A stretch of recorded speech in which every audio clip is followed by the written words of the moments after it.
The Birmingham taxi driver stabbed to death in a frenzied attack. How do you explain to a small child that his father ain't coming back?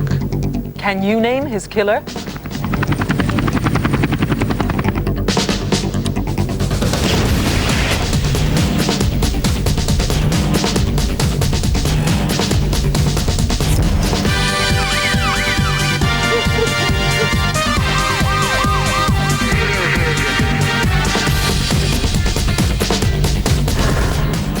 Hello and welcome to Crimewatch. We're live with senior detectives from forces from across the country trying to help crack some of the biggest cases in Britain tonight. Like that shocking murder of a minicab driver in Birmingham 6 weeks ago. Is this the killer confessing to his murder? Yes, now the murder on Hawksley. Right. And I'm only walking around there. And I tell you what, the police will never have caught me. Are you saying you did it? I'm telling you, I done it. More on that later. Also on the programme, can you help find a murderer who's escaped the law for 25 years? He raped and killed 17-year-old Melanie Road, something that's as raw to her family now as it ever was.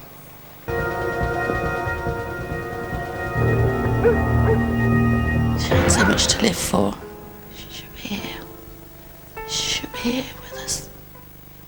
And as well as this bunch, I'm after these thugs. The bank robbers who bludgeoned security guards with a sledgehammer. Can you help put them behind bars tonight? And the footballer who thought he'd got away with murder. The incredible story of how it took the testimony of a remarkable woman and a change in the law on double jeopardy to finally bring Mario Soler here to justice. But first, this is 36-year-old father of three, Muhammad Arshad, just known as Arshad to his friends and family in Birmingham. The hard-working dad made his living as a cabbie. Well, 6 weeks ago, on the last day of term, he'd picked his sons up from school and taken them from a haircut before heading out to work. The lads weren't just excited about the summer holidays, they had also had some great news. They were going to have a new baby brother or sister. They couldn't have been more happy. But as they waved goodbye to their dad, they had no idea it would be the very last time that they would ever see him.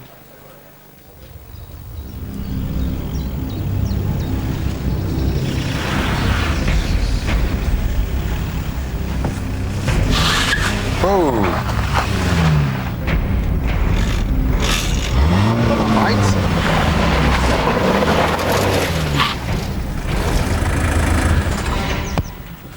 Idiot.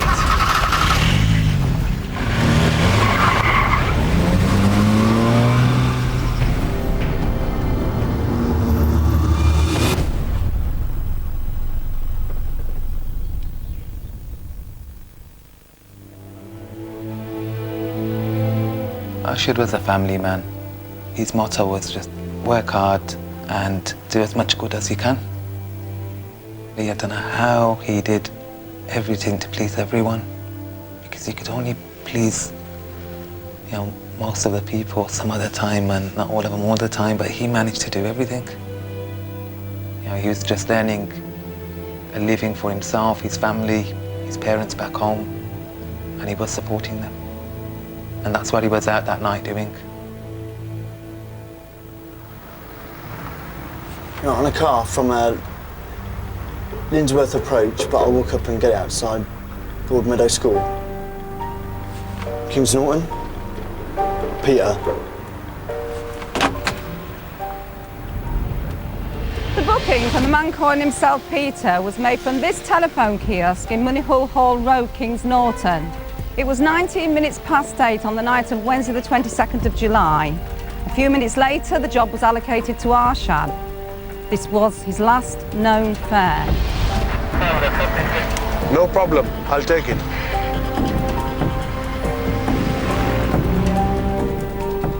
At 21 minutes past 8, a man is captured on CCTV walking away from the direction of the telephone kiosk. It's not clear whether he's white, Asian or of mixed race, but he has short dark hair and a distinctive walk. That same man is then seen walking past the gates to Broadmeadow School along the same road. He's the only person to pass between the cameras from the time the call is made to Arshad's taxi pulling up. We believe this is the man calling himself Peter. Peter? Yeah. Where to? Kings Norton.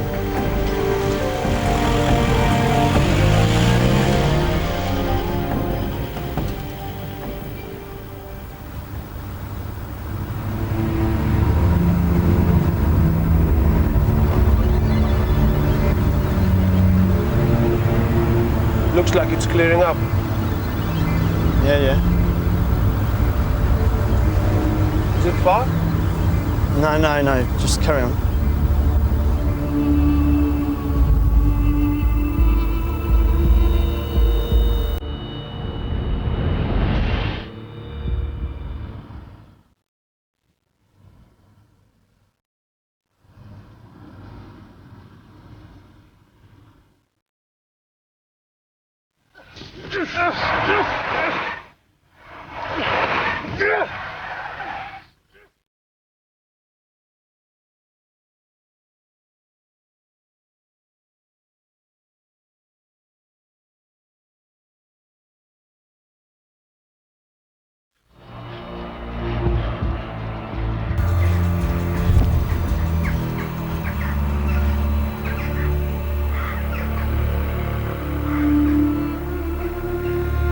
It was a frenzied attack. Arshad had been stabbed 6 times in the head with the black-handled kitchen knife.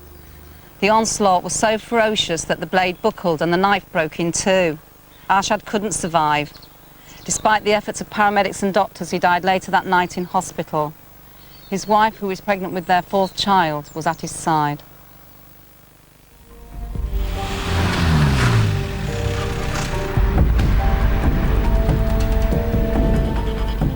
Two hours after the attack, at 10:45 p.m, Arshad's taxi was found here in Shannon Road on the Hawksley estate in Kings Norton. His takings for the day, just under £200, were still there. A few coins were found scattered nearby. The attack was so violent and savage, whoever murdered Arshad would have been covered in his blood.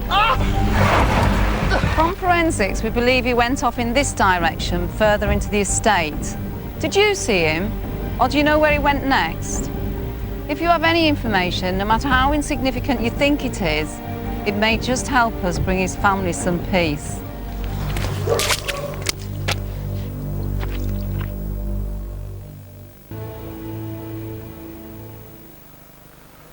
You can't answer that. I'm joined by Detective Superintendent Sheila Thorns, who's heading up the investigation. So, 3 children, a pregnant wife. How is Arshad's family right now? They're completely devastated by this. They just can't understand why Arshad was attacked in this way. As you said in the film, a frenzied and vicious attack. Do you have any idea why he was attacked? Was it a robbery? It's difficult to say. The motive is unclear. There were a few coins taken from the vehicle, but nearly £200 in takings was still in the vehicle. We just don't know what the motive was. Now, Sheila, you've brought for us to hear a recording that's never publicly been heard. Explain to us what we're about to hear. It is a man confessing to the murder. On Sunday night, Sunday just gone, at 7 o'clock, we received a 999 call from a male caller who actually said he was responsible for the murder on the Hawksley estate. OK, let's hear it. Yes, now the murder on Hawksley. Right. I'm in. And I'm only walking around there, and I tell you what, the police would never have caught me. Are you saying you did it? I'm telling you I done it. Do you think it's the killer? It's difficult to say. This could be a hoax or a prank. But whatever this caller's motive, we need to now identify him and eliminate him from the inquiry. That's for sure. Now, you showed us in your film a couple of important pictures. Let's take a look at them now. First of all, moving pictures. What are we seeing here, Sheila?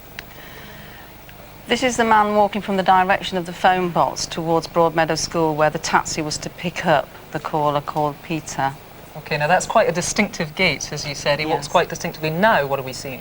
This is the camera at Broadmeadow School picking the same man up outside the school where the taxi eventually picks him up. OK, people can get a closer look at those on our website. Of course, let's move on to the car then. The car that we got in the reconstruction, it was actually a little bit lighter than the car itself. Yeah, Arshad's car was a dark blue Ford Galaxy. Do you think that this attack took place on the Hawksley estate? We believe the attack took place in Wast Hills Lane, and the vehicle that Arshad was driving was then taken by the attacker and driven to the Hawksley estate and left on Shannon Road. Do you think the killer is from the estate? We believe the killer has connections with the estate. Whether he lives there or has connections on that estate, it's not clear. Now, people who live on the estate will know that you and your team have been busy taking DNA samples from teenage boys from 14 right up to men of 44. Now, that suggests to me that you've got a DNA sample of the killer, have you? The vehicle Arshad was driving was a taxi, so it's used by the general public. We do have a number of forensic samples. They may be from innocent users of the vehicle, and we do need to eliminate all the samples that we have. OK, Sheila, for now, thank you very much. You saw, that was Arshad's brother-in-law that was talking so emotionally there. Do think of his wife, his family, do the right thing. I should tell you there's a 10 grand reward for information leading to a conviction. So if you can help, you must call us now, 0500 600 600, or if you'd like to remain anonymous, that's fine. You can call the independent charity, Crime Stoppers. I'll give you their number now. It's 0800 555 111. If you need to see those reconstructions and the pictures, again, they're online, bbc.co.uk/crimewatch. Now, here's Rav with this month's CCTV. Now, if you're a fan of the Village People, you might just recognise one of this month's criminals caught on camera. 7:30 in the morning at Co-op in Brooklands, Manchester last summer. And one of the Village People seems to be in town. But YMCA is the last thing on his mind. With a mate waiting outside, he goes up to the cashier, pulls out a hammer and demands staff hand over money, fags and booze. And he doesn't stop there, pinching this customer's handbag before making a getaway in a stolen car. Only minutes before, the same pair tried to rob a newsagent just down the road. He might look funny, but stealing and terrorising staff is no joke. Wipe the smile off his face and tell us who he is. Check these two out at Denham Railway Station back in April. It's 2:30 in the morning and the station's closed, so I don't think it's a ticket they're after. Using a crowbar, they force open the machine, but there's one thing they haven't spotted. Surprise!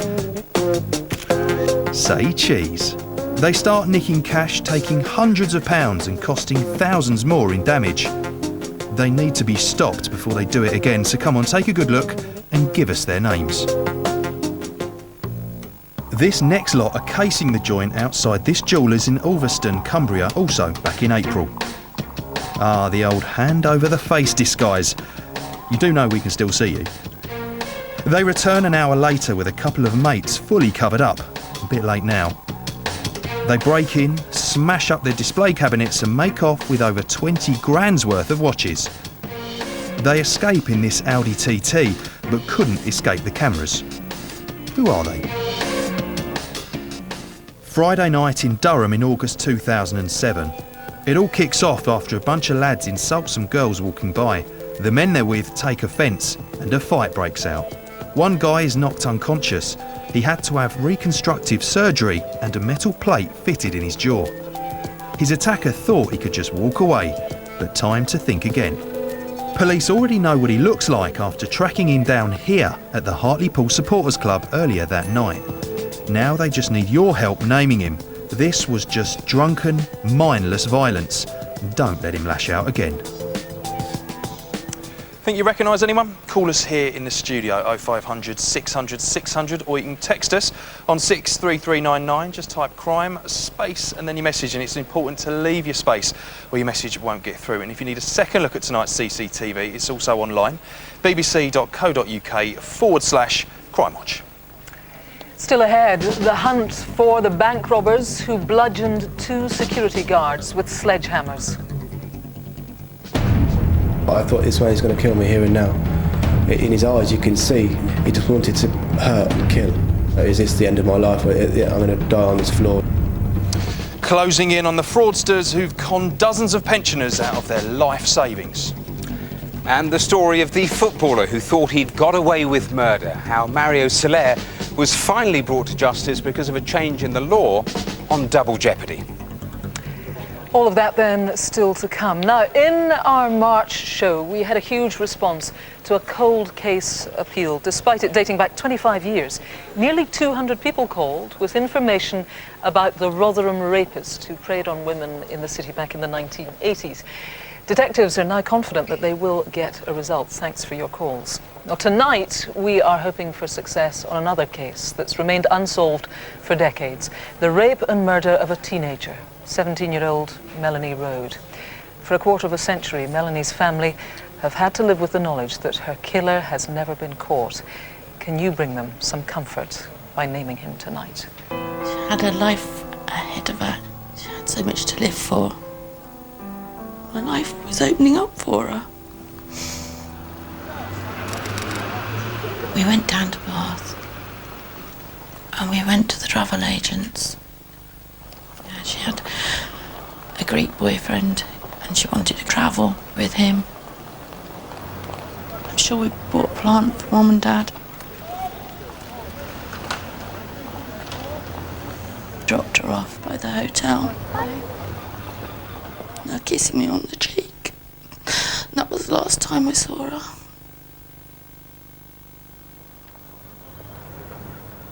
It was June the 8th, 1984, the last day of the Bath Festival. Thousands of people were starting to leave the city.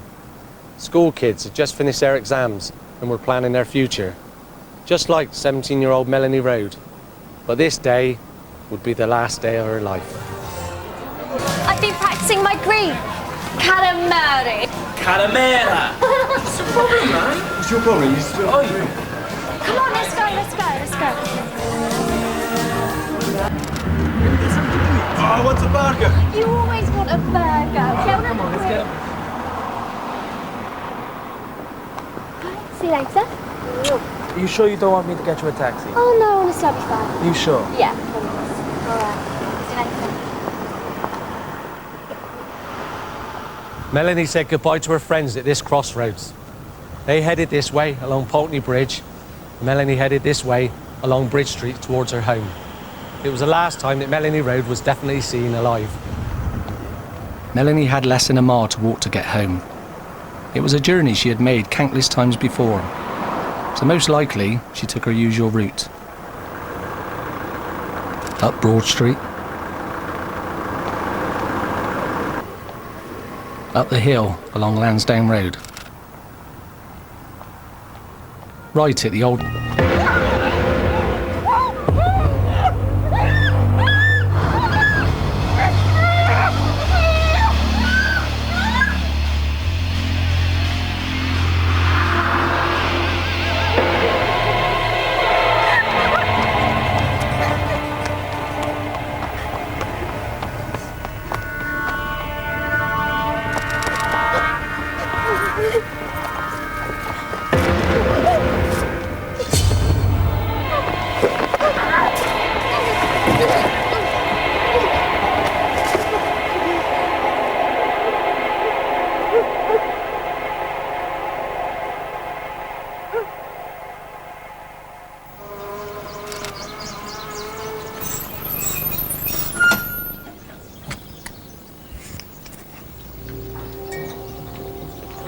My son Ian went up to a house on the left-hand side,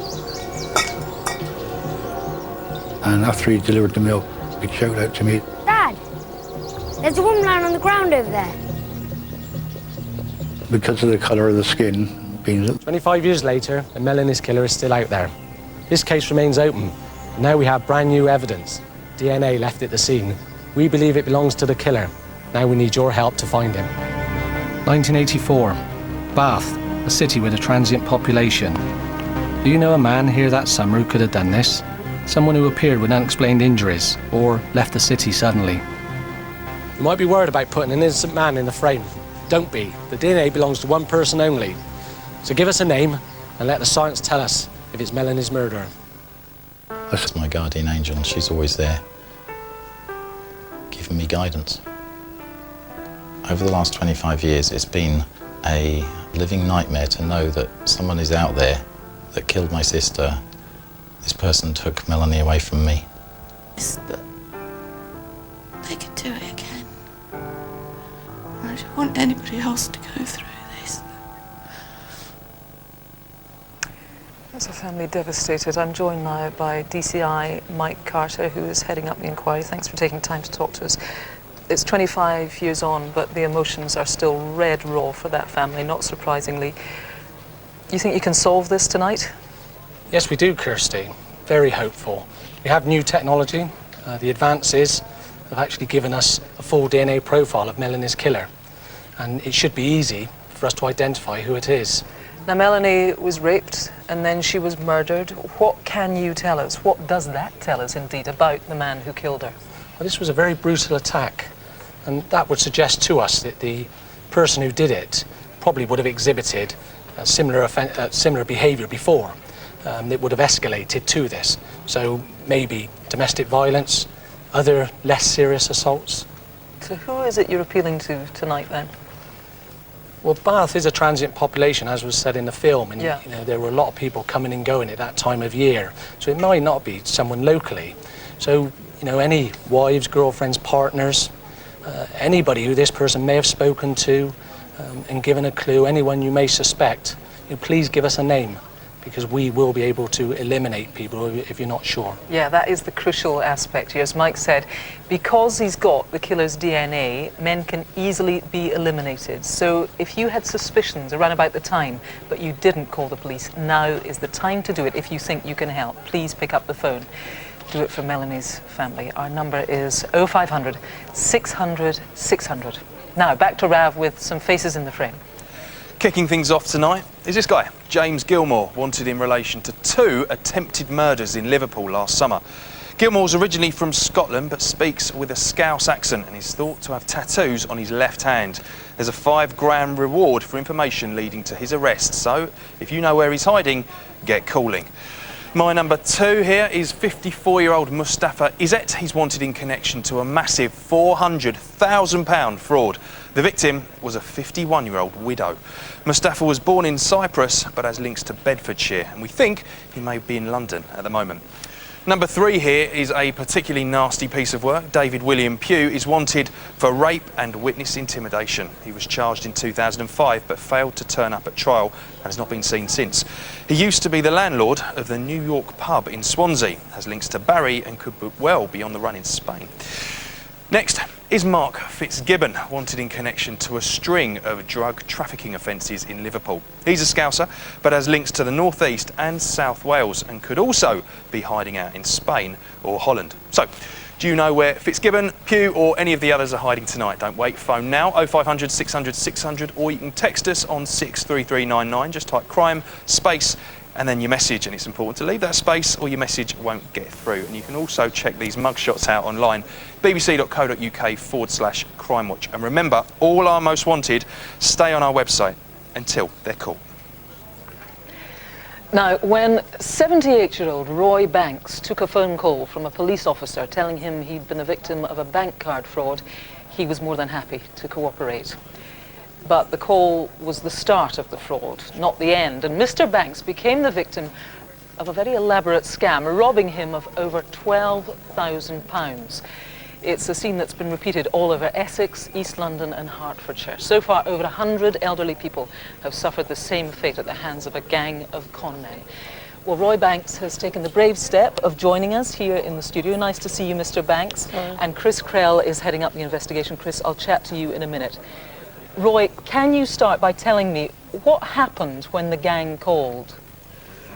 I had a phone call one evening, said they were the police, and that someone had been taking money off my card. So they said they were going to come round and see me, which they did. Well, these 2 people. One was white with hair cut very close. The other was of mixed race, you know. So, Mr. Banks, how did you feel when you found out that you'd been the victim of the fraud? Extremely angry and somewhat embarrassed that I let myself get caught that way. What would you like to say to warn other people? We've got lots of people watching tonight. What would you like to say to them? I'll tell them if they get any inquiry of that nature, get in touch with the police. I mean, they said they were the police, which of course stop me doing it. And it was £12,000 that you lost. That is a lot of money. Pretty dear. Chris, this has happened to a lot of people. Roy has been good enough to come in and share this horrible experience with us. It must be a pretty sophisticated scam, this. It is, yes, and we're currently investigating 110 offences. Unfortunately, one elderly victim lost over £25,000, their entire life savings to this gang. Now, I mentioned briefly the areas there. Give us a bit more detail on where and how these people are operating. Indeed, all of the offences have been committed in North East London, with some offences in Hertfordshire and Essex. The method in all of the offences is identical. The suspects pose as police officers and telephone the elderly victims to indicate there's been a fraud on their bank accounts. During a series of telephone calls to gain the victim's trust, they then go to the victim's house in plain clothes and collect cash, as in Roy's case, or more frequently their credit cards and their PIN numbers. They say this is part of their supposed investigation. I mean, it's sophisticated. It is no wonder that people are taken in by this. Do you think, given the level of sophistication, you say a number of calls there, do you think it's a large network, a big gang that's doing it? Yes, that's correct. We believe there's a large number of people conspiring together to carry out this fraud. They live locally and they operate locally as well. They also share information with each other around this fraud. Okay, let's get them then. You've got CCTV pictures. Talk me through what we're seeing. 4 single shots, first of all. Tell us about these people. The first 4 images that we have are people unknown to police at this time, and we would urge anybody who recognises any of the images to contact police immediately. So these are pictures you got of people using cards that were part of the scam. Yes. Now, crucially, you've also got 2 named suspects. Let's take a look at them and tell us about them. Yes. The first image on the left there is a person by the name of Kashif Nawaz. He's aged 32 years of age. And the person on the right is a person by the name of Kamal Kant. He's aged 25 years of age. They're known to reside and frequent around areas around Barkingside and Ilford. They also frequent betting shops within those areas. Now, we really want to hear from people who know these guys, but you also want to hear from anyone else who might have been a victim of this same scam. Absolutely. We do believe these suspects have committed a number of crimes, and police want to know about every one of these offences. OK, Chris. Well, we hope we get a lot of calls. And Roy, we hope we get a result for you. And thank you very much for taking the time to come in to talk to us tonight. We appreciate it. So, if you recognise any of these people, then pick up the phone, or you could text us now. They've got to be stopped. This is awful. If you need to take another look at them, they're on our website, bbc.co.uk/crimewatch. If you don't have access to the internet and you're worried, then you can call the detectives here in the studio. They're waiting to take your call. For help and support if you've been a victim of crime, there is the victim support line 0845 30 30 900. Now here's Rav with some more of his most wanted. Right, the phones are hotting up, but keep those calls coming, and we desperately need your help to find number 5 tonight. He's Alan Wright, wanted for 4 serious sexual offences involving a child. Now, he pleaded guilty back in May, but didn't show up in court and needs to be found fast, as there's a high risk of him reoffending. He has a tattoo of a woman's face on his right arm and a scar on his abdomen. He has links to Yorkshire and was last seen in Leeds. Next is a serial fraudster and thief, Nicholas Kuttner. He's wanted for stealing 33 grand's worth of diamonds from a London jeweller's in February. Posing as a wealthy businessman, Kuttner conned staff and then disappeared. As well as London, he has links to Surrey and Birmingham. 7 is a Frederick Alfonso Williams, wanted for possession with intent to supply Class A drugs. Jamaican-born Williams was charged but went on the run and was sentenced to 4 years in his absence. He has links to Southampton. And last, but by no means least, is Michael Henry, and police want to speak to him about the murder of Sonny Easy, who was stabbed to death in Greenwich in March. 38-year-old Henry certainly gets around. He's known to have spent time in South London, but also has links to Nottingham, Birmingham, Brighton and the Highfields area of Leicester. And he uses the names Flay and Flair and is believed to have shaved his head and beard since this photo was taken. There's a 20 grand reward leading to his arrest, so you know what to do. So it's time this lot crawled out of the woodwork. So if you've seen them, help us nail them tonight. Call now 0500 600 600, or you can text us on 63399. Just type crime, space, and then your message. Now, Monday the 13th of July started out like any other day for the 2 security guards in our next film. Their job, well, to fill up cash machines across the Midlands. But after arriving at the Abbey Bank in Kettering, they were ambushed and set upon by men armed with sledgehammers. It was a scene of appalling and extraordinary violence, every second of which was caught on camera. We've just been attacked by two armed robbers. They've smashed my mate in the shoulder with a sledgehammer. Is anyone there? Needs ambulance? Yes, we definitely did. Absolutely agony. It was just another Monday. We'd already done 3 or 4 sites as we normally do. Everything was all clear and we started the service.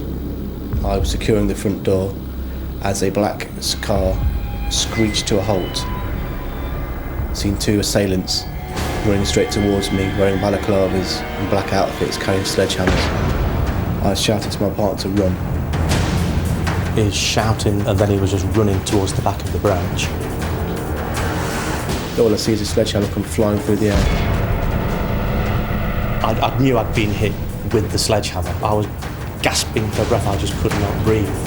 And all I could hear at the time was, open it, open it. I'm panicking, I don't know what to do, how to react.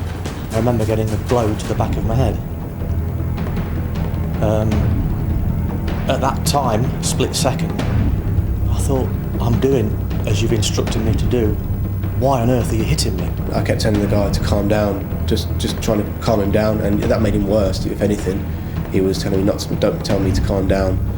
He wanted to be in control. There was no doubt about that. And this guy, he was a complete nutcase, a lunatic. I thought, this man's going to kill me here and now. In his eyes, you can see. You watch certain films of the people that are completely demonic. He just wanted to hurt and kill. And at the time, I look at picture in my mind was my little girl and my partner, that I'm ever going to see these people again. So, is this the end of my life? I'm going to die on this floor. At this point, it went quiet. You hear the car screech away, and it was relief. You felt he'd gone, and it was over. And I'm still alive. That's the main thing. I'm still here, and I'm alive.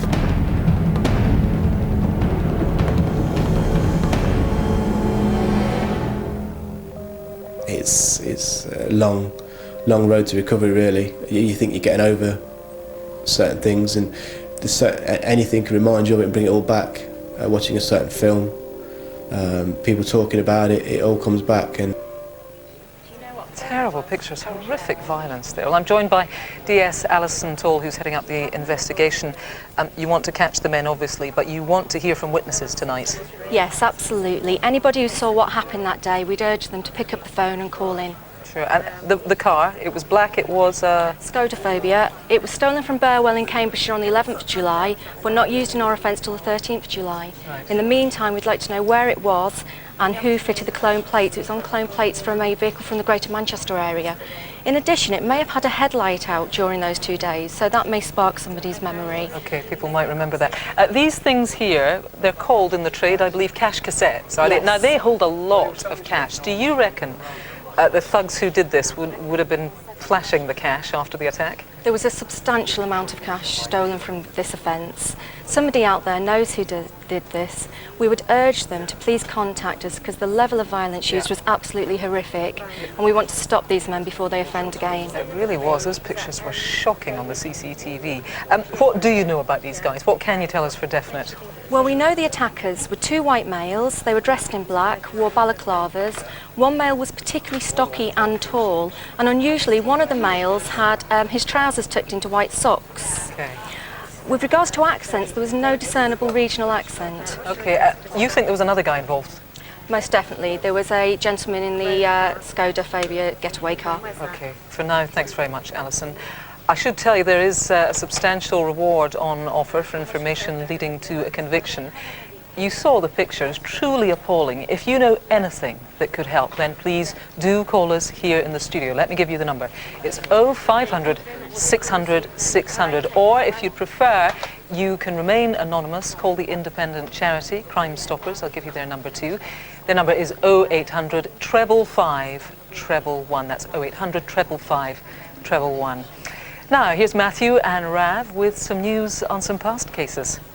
Well, first, the latest on a case we featured on the last programme, the murder of 35-year-old Michelle Samaravira, who was found strangled and raped in a children's playground in Walthamstow in May. Michelle was the third victim of the so-called calendar killer, who'd struck at least 3 times in 3 months. Well, our appeal generated over 50 new leads for the police, and detectives now know the killer has attacked at least 1 other woman. That assault took place at the end of April, and once again in the Waltham Forest area of London. But the attacker still needs to be caught, so let's take a good look at the EFIT. Call now if you've seen him or think you know who he is. The number is there on the screen. Next, news on a case that shook the nation 4 years ago. The murder of police constable Sharon Beshenivsky. Good evening. A massive police manhunt is on in Bradford tonight after a policewoman was shot dead in the city centre. 38-year-old Sharon Beshenivsky had only been a serving officer for 9 months when she was murdered whilst on duty in November 2005. The married mother of 3 children and 2 stepchildren was responding to an armed robbery at a travel agency in Bradford city centre. Her last movements were caught on camera. Sharon and her colleague PC Teresa Milburn had been called to the scene, but on seeing the women, the gang opened fire. Both were shot in the chest. Teresa managed to survive, but sadly Sharon died as a result of her injuries. It was her daughter's 4th birthday. A year later, 4 men were convicted of Sharon's murder, but police were still looking for 2 members of the gang. One of them was this man, Mustaf Jama. Now, we appealed for information about his whereabouts back in December 2005, and after a long hunt, he was discovered hiding out in Somalia, having used his friend's passport to flee. It took a covert military operation to bring Jama back to the UK. Well, great news, he finally faced trial in July this year and was found guilty of Sharon's murder. Though Jama did not fire the fatal shot, the prosecution said he was as much guilty of murder as the gunman. He will spend at least 35 years in prison. Now, only 1 suspect remains at large, and the police aren't giving up. Do you know where this man, Piran Ditta Khan, is tonight? Pick up the phone now if you have any information. Now, back in 2007, we showed you this. It's CCTV of some bouncers being attacked at a club in Chingford in Essex. One doorman suffered a fractured skull and was left permanently brain damaged. Well, good news, as a direct result of our appeal, the main offenders, 4 members of the same family, were arrested and charged. In July, father and son Anton and Stephen Stratford were found guilty of GBH and sentenced to 8 years. And Anton's 2 other sons, Stuart and Mark, were found guilty of violent disorder and sentenced to 2 years. A great result, but these 5 men are still outstanding. So take a look, and if you recognise them, call now or text now.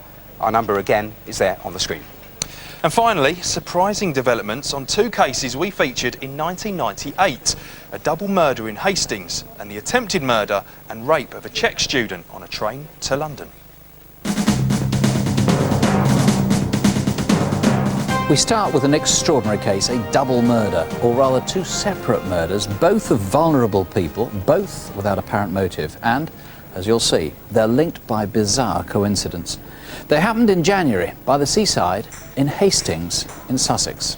Claire Letchford and Beryl O'Connor lived only 100 yards apart. They didn't know each other, but within 1 week both women were found murdered in their homes. They'd been strangled and then set alight. That same month, another woman, a 19-year-old Czech student, was the victim of a horrific attack on a train going from Hastings to London. Her injuries were so severe, it's a miracle she survived.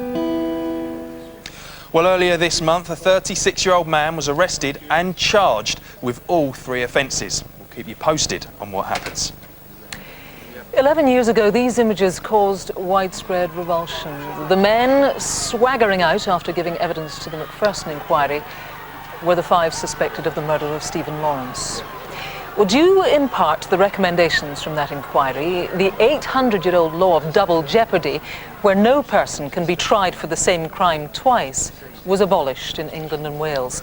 This summer, that change enabled a sex offender to be tried a 2nd time for a crime he'd already been acquitted of.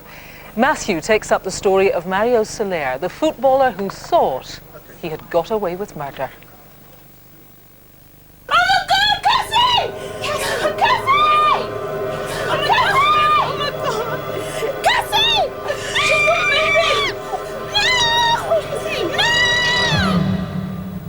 The young woman who lay dying that night was 19-year-old Cassandra McDermott. In a sickening and frenzied attack, she'd been battered and left for dead by someone she loved, a young footballer called Mario Soler. Just a schoolgirl when they started dating, Cassandra idolised Soler. He seemed perfect, older, sophisticated and talented. Her mum was less impressed. Initially it was a hidden relationship, and of course, being a mother, I wasn't happy, nor was I happy with the fact that he was that much older than her. Her mother's instinct was right, but little did she realise Soler's background was far worse than she'd imagined. He'd been jailed for 5 years for the gang rape of a teenage girl, and within months of his release, he'd become involved with another, Cassandra. From everything I could establish, Cassandra and Soler had a very happy relationship in the early days, but that relationship broke down and spiralled into violence. Cassie was funny, she was intelligent, she was young. He manipulated, he controlled her, he intimidated her. Her whole personality changed. Despite the violence, Cassandra couldn't make the break from Soler until she met someone new. It would have catastrophic consequences. It's not clear whether it was jealousy at her new boyfriend, but Soler's behaviour became more and more erratic. Over a period of weeks, he left message after message. It culminated when he went to Cassandra's mother's house one night when Cassandra was there alone. Hey, Mario. How you been? We're not exactly sure what happened that night, but clearly at some stage during the evening, Soler must have snapped. Get off me. Get off me!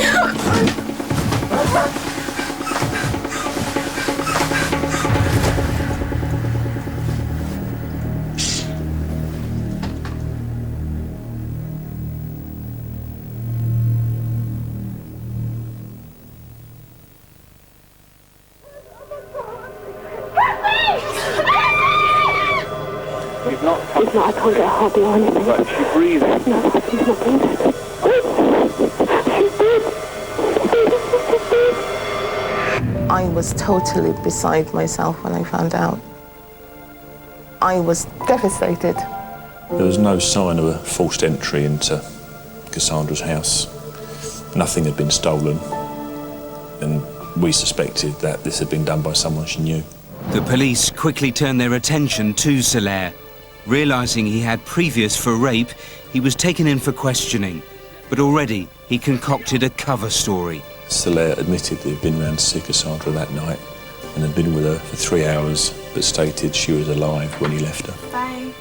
But his story just didn't add up. Cassandra hadn't got home till midnight, and the post-mortem revealed she died 2 hours later at 2 a.m. Then detectives unearthed CCTV, showing Soler leaving his room at the YMCA before the murder and returning afterwards. He was also caught on camera washing the clothes he'd been wearing that night. With the forensic evidence gone, would the police have a strong enough case? I was confident that Soler was responsible for Cassandra's murder. We'd put together a very detailed investigation, but could only bring a circumstantial case to court. And while circumstantial evidence can be very strong, you do have to convince the jury beyond reasonable doubt of a suspect's guilt. After 2 weeks of evidence from the prosecution and the defence, the jury was sent out. After deliberating for days, they finally came back in. They'd reached a unanimous verdict. Mario Soler was found not guilty. I just felt as if the criminal justice system then had let me down so badly. It was just shock. I was more or less in the state that I was in when I heard about Cassandra's death. Myself and other officers involved in the case, we sat on the benches outside the court in silence. We didn't say anything. We thought we'd lost the chance to convict Cassandra's murderer. Within 3 years, Soler had a new name and a new life. He was now calling himself Mario McNish and playing semi-professional football for Maidstone United. He even had a new girlfriend on his arm, an aspiring model called Cara Hoyt.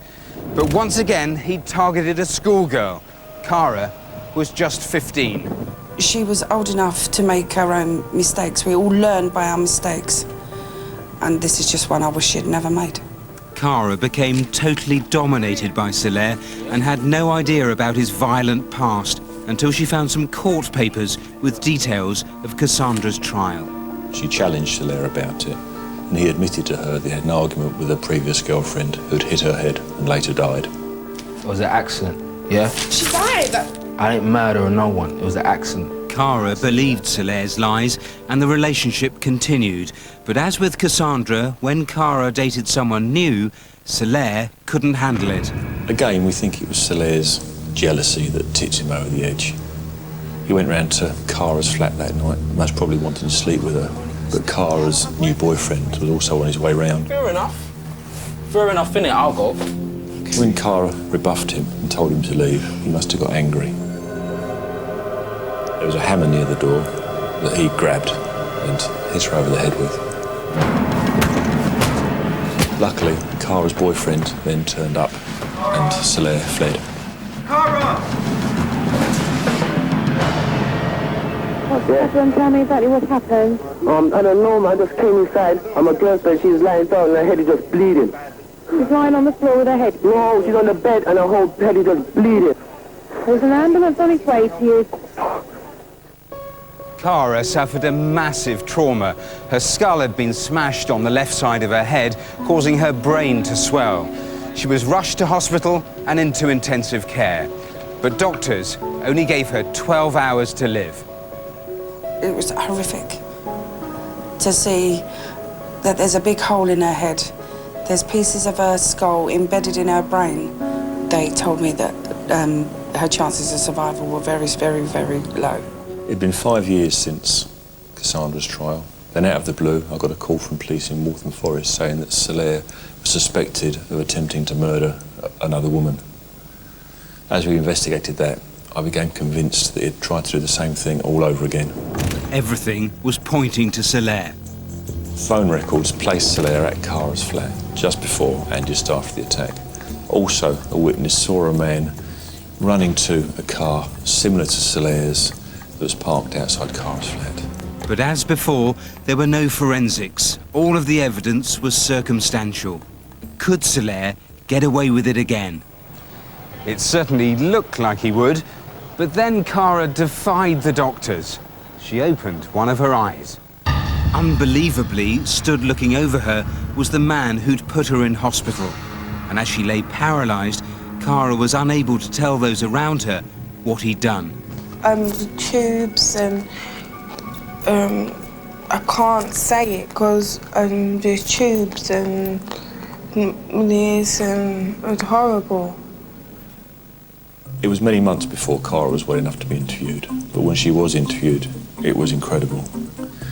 Not only was she able to tell us what had happened to her, but unbelievably, she was able to tell us that Solaire had admitted he'd been responsible for Cassandra's death. Under the age-old double jeopardy laws, no person could be tried for the same crime twice. But since Cassandra's death, things had changed. If there was new and compelling evidence, then a new trial could take place. There was now a chance that Solaire could finally be brought to justice. This had never been done before, and the prospect of Solaire having to stand trial again for the murder of Cassandra was an exciting one.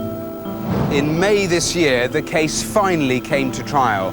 Faced with overwhelming testimony from Cara, Solaire changed his plea to guilty on both the manslaughter of Cassandra McDermott and the attempted murder of Cara. He was sentenced to a minimum of 23 years. He'll be 54 before he's considered for parole. If it wasn't for Cara, we wouldn't be here today, so we hold everything to Cara. Doctors say Cara may never fully recover, but she's determined to get on with her life. Well, a stick, don't need it, and a splint, but slowly, but the arms, I can touch the toes, because co-press, because we're learning again. Cara's bravery and determination to give evidence against Solaire was absolutely astonishing. It was her strength and determination that eventually brought justice for Cassandra. Strong girl. Let's talk about the first trial. Seems amazing to me that was a not guilty verdict. It is, and it was devastating for Cassandra's family. The problem for the original jury was that they never got to hear of Saleh's history of violence or his conviction for gang rape. That was all inadmissible. What they did hear was largely circumstantial. Now, the prosecution hoped that would be enough, but it wasn't. It could all have gone the same way in the second trial if it hadn't been for the remarkable determination of Cara. It was absolutely critical, the evidence she gave, and remarkably brave. She had to relive all of those events, and given the scale of her injuries, to have to describe to police what had actually happened. It took 4 separate sessions with detectives for her to give the detailed testimony that finally nailed Saleh. But she was determined that he wasn't going to get away with it again, that history wasn't going to repeat itself. 800 years of judicial history rolled back in England and Wales. Is it likely, do you think, Matthew, that we're going to see more of these trials? I don't think so. There have only been 4 cases since the law changed in 2005. The first successful conviction was of Billy Dunlop for the murder of Julie Hogg. Now, he's now serving a life sentence. I mean, it's not going to be straightforward, these cases. It's not like a case of, let's just do it again. There is going to have to be new and compelling evidence, and then that evidence taken to the High Court. So I don't think a wave of cases. Briefly, what about the Stephen Lawrence case? Well, the Stephen Lawrence case, the files are still open. There would have to be new and compelling evidence, so it's a case of watch this space. I suppose what has now been established is that the door on these crimes is never, never closed. Thanks, Matthew. Well, for advice and support about domestic violence, you could log on to our website, bbc.co.uk/crimewatch. Now here's Rav with what's been coming in on the phones tonight. And we have had some good calls tonight. We'll start off with the Birmingham taxi driver brutally murdered in his cab. We've had 3 names suggested already for who may have been involved there. We've also had a couple who think they recognise that voice of the anonymous caller apparently admitting to the offence. That's also going to be on our website if you want to check that out. If you do know who that is, please do get in touch. Great response for the 25-year-old cold case, Melanie Road murder. We've had 11 names and counting, 2 of which are the same. More in the update show to follow. OK, that's all for now. Details, of course, on all of tonight's cases are online. The address, it's bbc.co.uk/crimewatch. You can log on now for a live update on what's happening right here on the phones. Seems like it's been a pretty busy night. We'll confirm that later. The lines are open until midnight tonight and from 7:30 tomorrow morning. Our next programme, well, that's on Tuesday, the 29th of September. But don't go away, of course, because we're going to be back, the whole team, after the news with a full update on all of tonight's cases. If you can help but you haven't called yet, please do it now. It could all be down to you. See you at 10:45.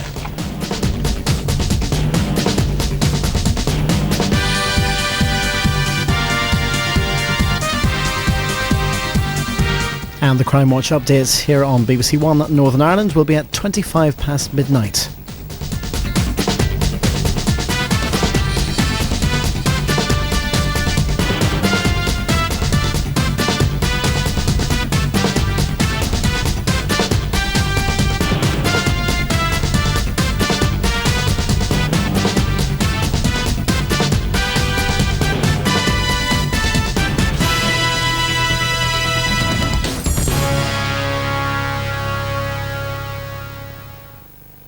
The world's last unexplored